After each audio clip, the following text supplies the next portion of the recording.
আসসালামু আলাইকুম। কেমন আছেন সবাই? আশা করছি সবাই ভালো আছেন। মেয়েদের যখন বিয়ে হয়ে যায় শ্বশুরবাড়িতে সবার জ্বালা সইতে হয়। বিনা অপরাধে বিনা কারণে কত অপবাদ মাথায় নিতে হয়।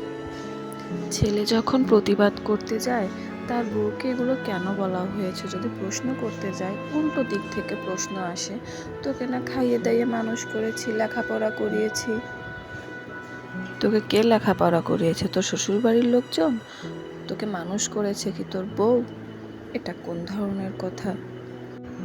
এর মানে তার ছেলেকে লেখাপড়া করিয়েছে, মানুষের মতো মানুষ করেছে, খাইয়ে দাইয়ে বড় করেছে। এজন্য সব কিছু সহ্য করতে হবে সেই ছেলের বউকেই। সব যন্ত্রণা সহ্য করতে হবে তাকেই। বিনা কারণে বিনা অপরাধে উঠতে বসতে কথা শুনতে হবে। ননদ, দেবর, শ্বশুর, শাশুড়ি সবার যন্ত্রণা তাকেই সহ্য করতে হবে। ওই যে খাইয়ে দাইয়ে মানুষ করেছে, লেখাপড়া করিয়েছে। কেন গো?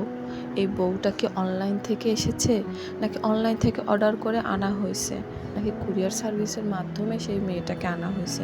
তার কি বাবা মা নাই? তাকে কি মানুষ করেনি? তার বাবা মা লেখাপড়া করায়নি, খাইয়ে দাইয়ে বড় করে মানুষ করে নাই?